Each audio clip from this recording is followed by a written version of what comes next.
Então, como nós temos aprendido nesses dias, falando sobre aspectos da saúde mental, vamos lá. Uma das coisas que a gente deve guardar é que a nossa mente ela é cheia de conflitos, certo? Você se acha uma pessoa boa? Sim. Mas você só acha uma pessoa boa, você só se acha uma pessoa boa no dia, porque você também é mal, sabia? Se você não tivesse nenhum aspecto de maldade em você, você jamais saberia que você é uma pessoa boa. Porque a nossa mente, ela é cheia de conflitos. Por isso que existe, na teoria junguiana, a ideia das sombras. Ou seja, em nós, vamos lá, na nossa psique, existem as sombras. E essas sombras, elas são jogadas para um lugar chamado inconsciente.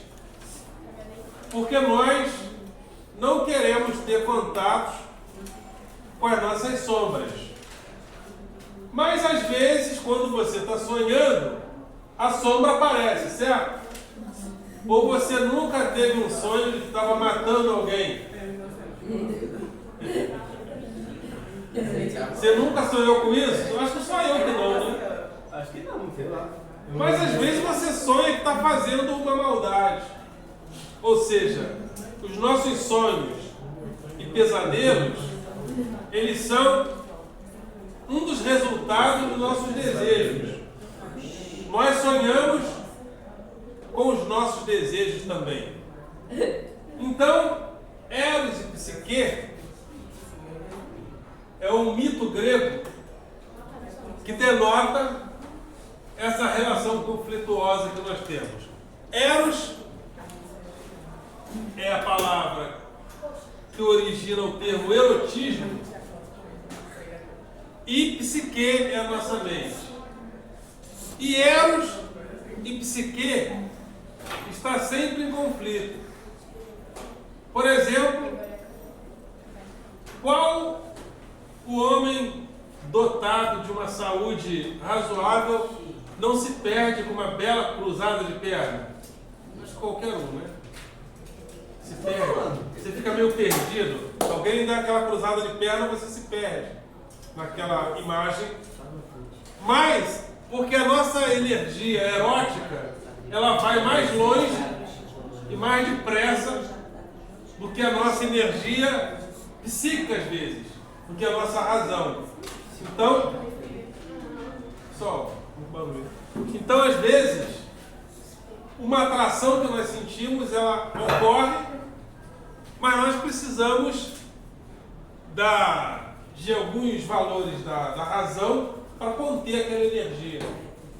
Então, existe um mito grego chamado Eros e Psique. Psique era uma princesa. Já ouviu falar da princesa Psique? Era uma princesa que despertou o ciúme de Afrodite. Por quê? Psique era uma jovem lindíssima, uma princesa lindíssima. E a beleza de Psique começou a se espalhar pela terra. E todo mundo via de todo lugar ver a beleza de Psique. Com isso, Afrodite, a deusa do amor e da paixão, começou a ficar com ciúme de Psique e a amaldiçoou.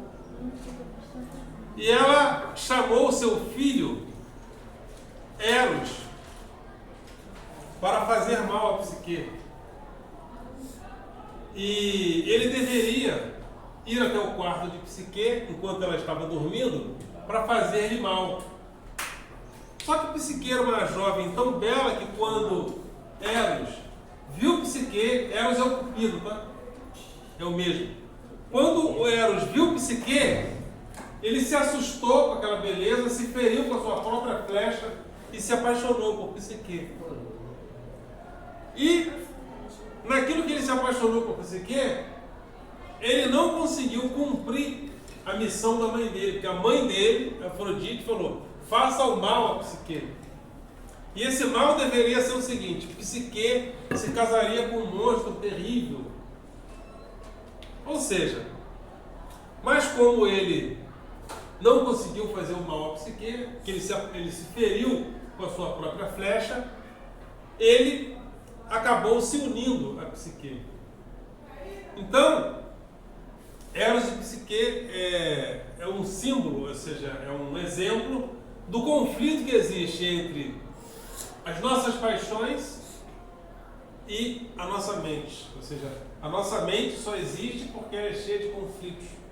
E nós só conseguimos organizar a nossa mente em torno do que é bom porque nós sabemos também o que é mal. Porque essas duas forças, essas várias forças, não é nem duas forças, essas várias forças existem em nós. O bem, o mal existem em nós, né? Existe também como arquétipo, né? Eu falei com vocês sobre o Jung semana passada. Então, eu vou fazer umas anotações aqui, daqui a pouco a gente continua.